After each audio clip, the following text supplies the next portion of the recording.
The Art of War by Sun Tzu. Chapter 9, The Army on the March. Summary. In this chapter, Sun Tzu addresses the organization of well-disciplined marches and the arrangement of troops facing an approaching enemy under a variety of conditions. Sun Tzu recommends taking advantage of the positions of sunlight relative not only to time of day but relative to rivers, mountains, salt marshes, and level ground. When on the march, always stick close to sources of sustenance and camp in high places that are facing the sun. When on dry, even land, identify an accessible position with rising ground on both the right and the rear. The advice to rest an army's right and rear flanks against an embankment has to do with the fact that most troops are right-handed, so they are trained to carry their shield on the left arm and strike with a sword or spear in their right hand. It is therefore a matter of balance to advance with the left foot against an enemy so that the strike of the spear or sword swinging forward is maximized. What this means is the left flank of any army is stronger than its right flank and its rear. If an army must defend its right flank, troops must turn to face attackers by presenting their left or shield arm side to fend off the opponent. A similar problem is presented by an attack from the rear. Troops must turn and defend when attacked from the rear instead of advancing forward in an attack. The need to defend the right and the rear flanks while continuing to press forward breaks an army in two and divides its strength. Therefore, by resting a troop's right flank and rear against an embankment, the embankment serves as protection against this detriment. In addition, placement of an army facing precipitous torrents of rivers swollen with rains is an advantage, especially if the opposing army can be forced to place its back against it.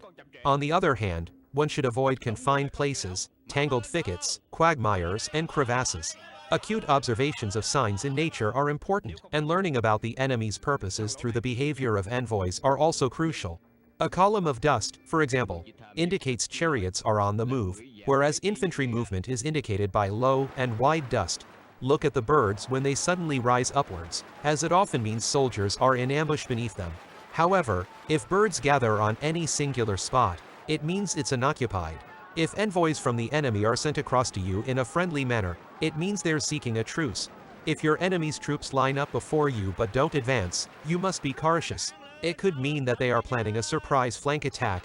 Humble words and increased preparations are signs that the enemy is about to advance. Violent language and driving forward as if to the attack are signs that he will retreat. If your and your opponent's armies are of a similar size, then no direct attack can be made. Here, all you can do is cultivate your existing strength, observe your enemy, and obtain reinforcements.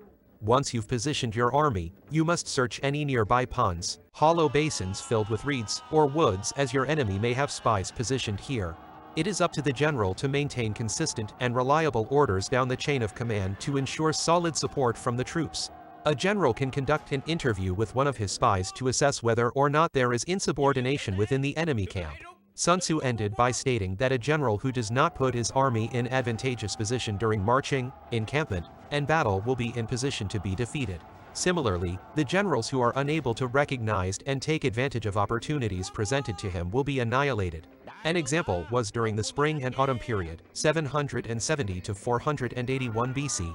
After the death of the hegemon, Yu Quan of Qi, in 643 BC, Yu Xiong of Song reigned 650 to 637 BC, saw a chance to become the next hegemon of China and made war with the Chu state. In 638 BC, he attacked the state of Zheng and met the troops from Chu state, who were there to defend the Zheng state.